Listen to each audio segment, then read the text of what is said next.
so hard. Now everything is easy 'cause of you. Hello, hello, hello. It's Thoughts for Rent, Realtors Keeping It Real with Max Zerflu. And this is Jenni McKenna. Jenni McKenna, my wife, my love, my partner, my compatriot. And we're here on Thoughts for Rent, Realtors Keeping It Real, our podcast. Happy you joined us. Happy to have you here to talk about today real estate. Wow, my favorite subject. Realtors Keeping It Real should talk about real estate every once in a while. Now, you've been in real estate for 33 years. I didn't know if you wanted me to say, so people would know how old you are, or get Oh, close no, to no. knowing how Look, old you are. they can see Stop the it. wrinkles. They know. You've been in it for over 30 years. You were in residential real estate for a number of years before you ventured into property management. Correct. I had a career in stage production. I was a stage manager on the road and also on the Las Vegas Strip. People think that's cool when you say it like that. I think it was cool, and I was living with you. Anyway, I did that for the first 17, 18 years of my professional career, and then I became a realtor as well. And now I have been in residential real estate for, do you know how long? Oh, gosh. I'm going to say, has it been 25 years? 20 years. 20 years. 20 Wow. years ago. So I've seen an awful lot. I haven't seen as much as you, and I haven't seen as much as your father. Correct. Because that cat, not only is he old, but he's been doing this for a long time, over 40 years. Probably more. Wasn't it fun going out on 78. the boat with him on Tuesday and hearing some stories? Yes. Yeah. was He's really a funny cat, but he's seen it all. He And has. I like to say when I talk to people about real estate, you can't throw a curveball by us because we have seen it. Someone in our group has seen something. I think that's true. So I thought today we'd talk about things we've seen, things that maybe people don't really know about real estate or don't see it happening. I mean, I look at real estate and there's a lot that happens behind the curtain. Yeah. You know, if I'm buying a house, I might not know how much my realtor is doing for me and how much headache, stress, sweating, hair falling out, not getting sleep, how all that is happening. I can see that. Yeah. I should take a video and send it to your clients Yeah. when you're not sleeping. We know it because we live it, but I'm not sure everybody does. So I thought maybe we'd kind of touch on that a little bit. But first, I thought we'd talk about maybe some of the interesting things that we've seen happen to us in our careers. And now this one doesn't happen very often, but it did happen to me once where the buyer of the contract passed away during the escrow period. Were you representing the buyer? I was representing the seller, and I got a call from the buyer's agent. They said, "Hey, got some unfortunate news." And when you hear that as a realtor, you think, oh, they're going to cancel. You know, they didn't like something or something Or they came want up. you to replace the stove. And her unfortunate news was my client has passed away. Gosh, that's crazy. So that was a curveball.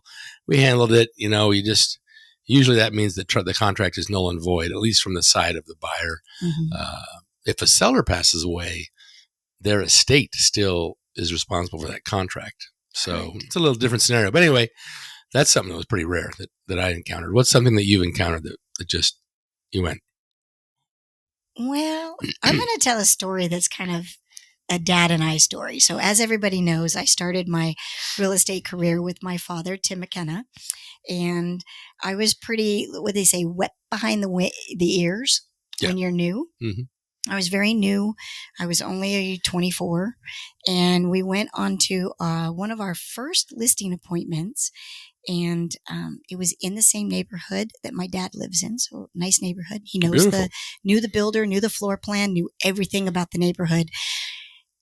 The woman answers the door and she sees me and then she sees my dad. And all of a sudden, my dad being as smart as a tack, he goes, "Hello, I'm Tim McKenna, and this is my partner daughter, Jenni McKenna, and we're here to talk to you about listing the property." And come to find out, she was selling the property because her husband had decided to run off with a 24-year-old and evidently looked a lot like me. And it was very uncomfortable when the door opened. And I will never forget that look that I got. So not as dramatic as your buyer dying, but definitely a respect that you don't know the circumstances of why people are listing a If property. I recall, when you were first working with your father, so that wasn't the only person who thought maybe you guys weren't father-daughter. It happened a lot. You guys started to make that clear from the punch. I think you had it on your business cards. Eventually, like, We so everybody did. knew. And you know what's funny, Max, is I never even thought that needed to be talked about immediately. So it goes to the fact that you need to make sure that you are answering questions before the question is actually, asked. So we had it on our business cards. We always addressed it immediately. Cool. This is my partner daughter. He used to say, a couple of years into it, he used to say this at the dining room table. He would say, I'm the brains and she's the legs. And I've always thought that was kind of weird. And then he would follow it up with, she's got all the energy. She's going to market the property. She's going to make sure that everything gets done and followed up on. But I'm the reason you hire us. Well, I always thought you had great legs too, so makes sense. Well, thank you. We work with buyers, obviously, and I've had some situations with buyers that are a little, kind of makes you a little uncomfortable. Like what? Well, one time I went to a house with this couple, and they were looking for a home, and we had finished looking at the home. We were locking it up. It was a vacant home, so that was good because the husband, as we were about to leave, said, "Oh, hang on, I've got to go to the bathroom." As you do sometimes. Well, as you do. But the wife and I figured, okay, number one here will be, he'll take a minute or two and then we'll be out the door. But about 20 minutes later, the wife and I were just kind of looking at each other and kind of nothing else to talk about. We ran out of topics because he was in there talking to a guy about a horse. And it took way too long. Was there toilet paper in there? Oh, I don't know. I didn't go look. I also had some buyers, a family. We were out looking at homes. And the mother, father, and myself were in the kitchen. We're talking about the house, and the two sons were out in the backyard kind of checking it out. No pool, so it was safe. And we looked out the kitchen window, and one of the sons had dropped his pants to his ankles and was going bathroom on a tree trunk. You're laughing, but not the kind of bathroom you're thinking about. I don't want to tell you that there's a different theme to this podcast, but he was going poop on a tree.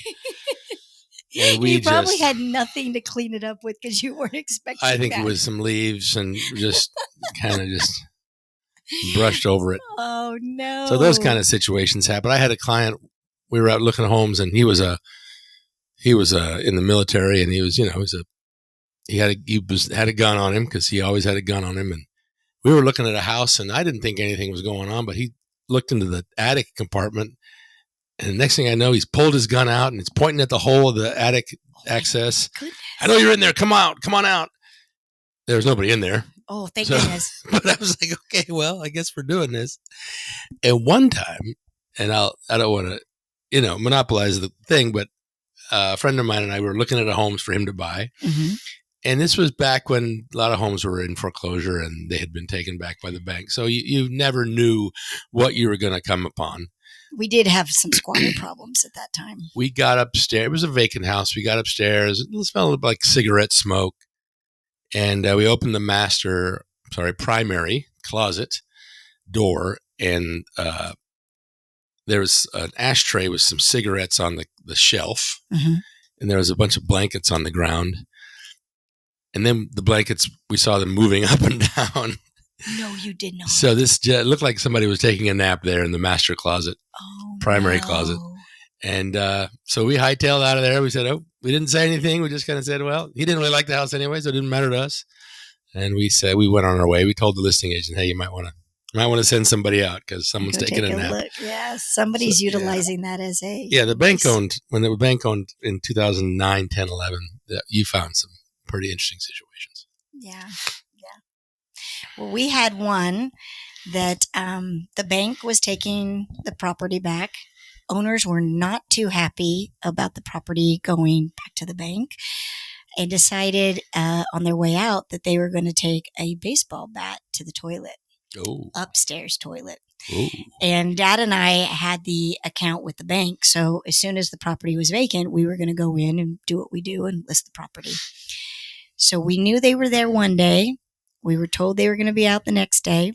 We then go over the following day. I raised the garage door and water comes gushing out the front door. Like, Ooh. I saw water coming underneath the garage, so I knew something was going on. But then when I raised that garage door, it was rough, and that destroyed the entire property. That was a bad situation. That was probably the worst I've ever seen as far as like vandalism and destruction. Yeah. I mean, note to self, if you see water gushing out of your neighbor's house, you should probably knock on the door and say, hey, just noticed you guys, because usually when water's coming out of your garage, you've got a problem. Yeah, the neighbor did come out and said that it had started the night before, and they didn't know who to call. Now, even in property management, you have some situations that are interesting too. What's that one house where the tenant drove the car into the house or something? Or that's right, I forgot about that one. He drove. So he was an Uber driver, and he decided that was he distraught a little bit or something? He was distraught because other things were going on in his life, and he did say, he wasn't of a clear mind. Clear mind might be drugs, could be emotion, not sure, but not clear mind. And he thought he was in reverse, but instead he was in drive and punched it straight through the house. Mm-hmm. And there was a bathroom on the other side, so it went through the tile. It was ugly. If I remember, I went there with you. It pushed everything. Pushed the foundation back a little bit. Not the foundation, but we got so lucky that however the car went through, it did not hit any water pipes. Yeah. So yes, we did. Is lucky. There was structural damage as far as the walls and the tile and the shower, but we did not have any water that was going everywhere. He ended up having to go to the hospital because of the damage of hitting his head and all that kind of jazz. Needless to say, he didn't pay that month's rent. And so he was in eviction. And so we got the property back and we had to fix it all up. And there you go. I guess you could say it was all washed up, but I guess water wasn't involved. But we do know water can damage a lot of stuff, man. Water's the worst. So if anyone is out there listening and you've got a rental property, be proactive on anything that is water intrusion. Just be proactive. Make sure your caulking is good. Make sure the grouts are all good between the tile. My favorite thing that I see whenever I take on a new account is when I go into the guest bathrooms or the bathrooms, and I see that it is a singular enclosure. It might look like ceramic tile, but there is no grouting. It's all just one closure. Love that. Because then you don't have any water intrusion that would be going through those grouts that they used to do with the ceramic tile bathroom surrounds. Yeah, and that brings to mind a little bit about home, the state of a home, and what shape it's in. In residential real estate, we come up against this a lot, and lately we've been seeing it be kind of I wouldn't call it a pandemic, but it's a big problem. Is that the home gets an inspection done, and then the inspector notes 1,900 things that are wrong with the property. As a seller, you put your home on the market and you think, my house is in pretty good shape. Yeah, I've lived here for a while, a couple nicks here, a couple this. And then you get the inspection report from the buyer. And you go, oh my gosh, this is my house? Are you sure this is my house? It doesn't feel like it would be your house. And along with it comes the repair request. Yeah. The repair request. And what buyers do, if they're not educated, is they take everything that the inspector mentioned and they just put it all on the report. Say, here, I want all of this fixed. Buyers tend to forget that they're not buying new homes when they're buying resales. Correct. And I've heard sellers say, they're not buying a new home. Do they know this? I've heard it all the time. So I'm seeing inspection reports and repair requests starting to get a little out of hand. A little? Well, a lot out of hand. Yeah. We had one where the people wanted. It's gone so far. And I think some buyers and buyers agents maybe guide their buyers to say, let's offer, say, $400 on this home. And then You mean $400,000? $400,000 on this home. And then we'll get the repair request. And then we'll ask, since there's a lot on it, we'll ask for like a $20,000 price reduction. Well, not $20,000 price reduction, just $20,000 in lieu of what they are, seeing quote a lot unquote, of, have to repair. People say, we want to either reduce the price or give us a credit. Right. So I think some people say, well, what they offer on the property, they're probably hoping maybe they can get it for a little less later on. Yeah. Which is probably not good because it tends to aggravate the sellers, and sellers don't always agree, and you've wasted some time on, trying to secure a property for less than what you probably should be paying for it. When I think that that's honestly, that's the tactic out there right now. It's like one of those ways of, hey, well, let's go in because we really think the house is worth 380. They're on the market for 400. Let's give them an at-list offer. So then that way we get into escrow. Sellers are happy. Seller starts planning on moving. Yeah. They get the ball rolling in the direction of where they want to go. Repair request comes in from an asinine inspection. Sorry, I do not think the inspectors are worth their grain. And we won't go there. But anyways, they get this repair inspection request, and then all of a sudden they think they are at a much better point of negotiation than they were in the very beginning. And I think that's kind of a crappy way to do it. Yeah, because they're really playing on the emotions of the seller. Correct. I'm locked in. I've got a house down in San Diego I'm going to buy. I'm ready to rock and roll here. If we tell them we want to reduce the price, they'll say yes because they want to move on. Yeah. And you're a bulldog when it comes to negotiation, at least for homes and stuff. Not for when you get a car, but that's a whole other podcast. It's true. He's telling the truth. And you and I agree that we tend to instruct our guide our sellers to say, just tell them no. Mm-hmm. Tell them no. Mm-hmm. Your request is totally ludicrous. Come back with something reasonable, and maybe we'll talk. But at this point, the house is as is. Correct. And that's just part of the if there's legitimate things I know I badmouth a home inspector, and for the most part, you shouldn't have done that. That was bad, Jenny. I'm still going to. Okay. Here I go. Whoa. Hey, it's called Thoughts for Rent. Realtors keeping it real, and I'm keeping it real. Amen. So Amen, sister. Home inspectors have this clause after they put something into their inspection. Yeah. They'll say, I see a roof tile that looks a little loose. Recommend evaluation by a licensed professional. Is that what you're going for? Yes. Yeah. Or they'll go to an electric socket and they'll say, it worked now, but it seems like it might not work later. Get it professional. Evaluated by a professional. Yeah. There you go. I hate that. Oh, yeah. It's really gone from the point of a true home inspection of what's really wrong with this house. Now we're up to what could be wrong, what could happen, what might happen in the future. Yeah. And basically be prepared for this in 5 years. And I want to cover my butt and not get sued, so I'm going to say everything. I got to go for you. Okay. We had an inspection come in. The AC, it's 111 in Las Vegas. Okay, and the AC was running at like 78. And the people had set it for 74, but it just couldn't get down because it was just too hot out there. If you know anything about HVACs, you can only come down a certain amount. So anyway, he put in his report that the HVAC is running poorly, needs to be replaced or repaired.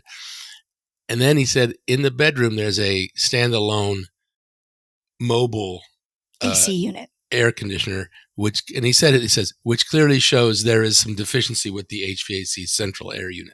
Which is him assuming something that he should not assume. Horrible. And my people, they needed that extra air there because there was some respiratory issues.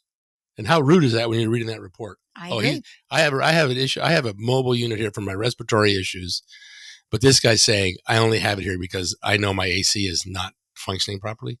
It's so aggravating. And let me defend all of the women that are going through menopause right now, i.e. I am one of them. We need air on us when we go to bed. Yeah, sure.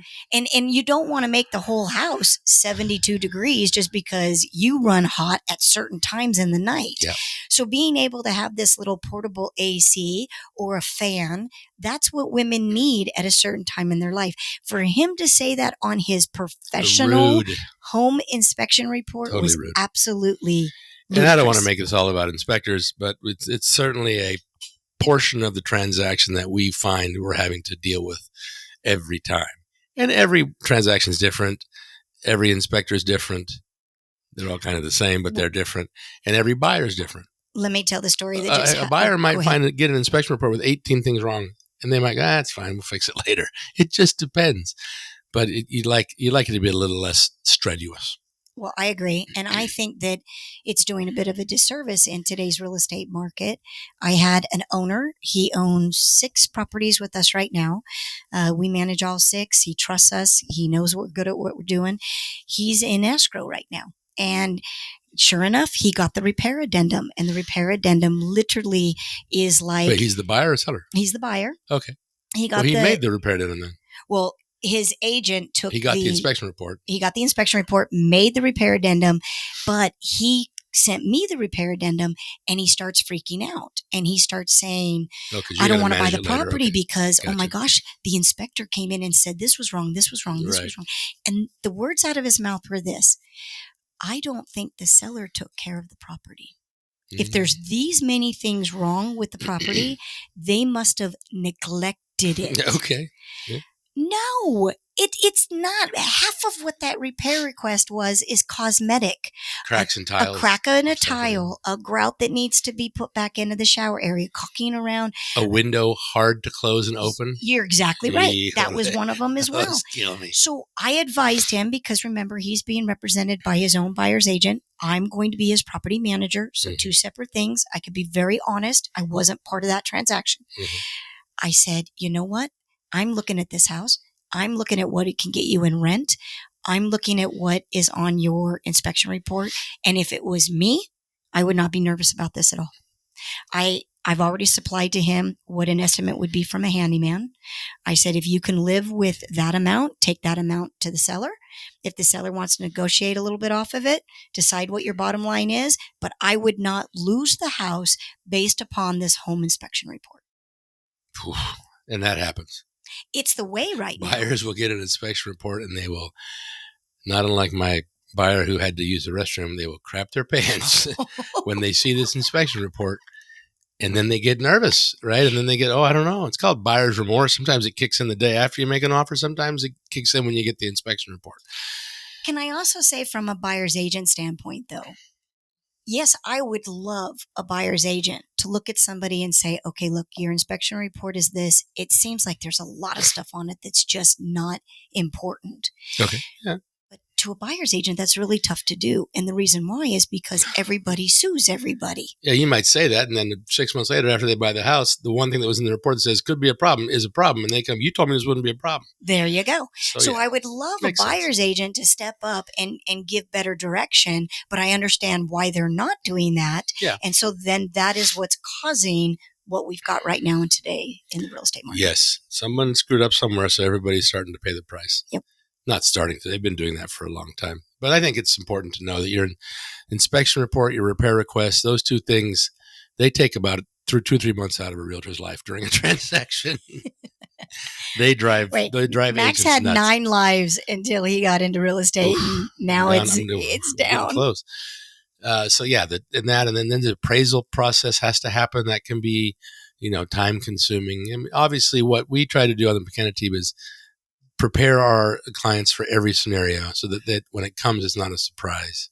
So up front, we try to explain all the things that could go wrong, that might go wrong, that during a due diligence period, say it's 10 days, 12 days, for any reason whatsoever, the buyer can cancel the transaction and get their earnest money back. If Aunt Sally said, don't buy that house, they could do that. I had a voodoo witch go buy the property and sit in front. I had someone read some tarot cards in the living room, and we had a bad smell, this, that, the other thing. We drove by at night, and there were too many cars parked. Okay, I gotcha. For any reason. And as a seller, you cannot, you have no answer to that. You sign the cancellation addendum. Gotcha. This is getting louder or something. Did yours get louder? No, you got softer. I got softer. Yeah. So those are just some of the things that you might encounter.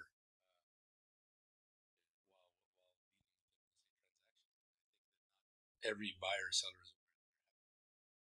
I'm kind of going in and out here. So yeah, I'm wondering if you're still on. Yeah, I'm on. You could use my microphone if you want. Well, hopefully it closed out strong. We're about wrapping up anyway. What are you doing? Yeah. Hi, it's like you're interviewing me. So yeah, that's some of the ins and outs of a real estate transaction, some of the things that we look for. There's about, for every story Jen and I told you about people pooping in the backyard and that kind of stuff, there's 100 more. We could spend hours on just talking about some of the fun things we've encountered on real estate transactions. So that's us. Why don't you take us out, Jenny? So you've been listening to Thoughts for Rent Realtors Keeping It Real with Max Zerflu and Jenni McKenna.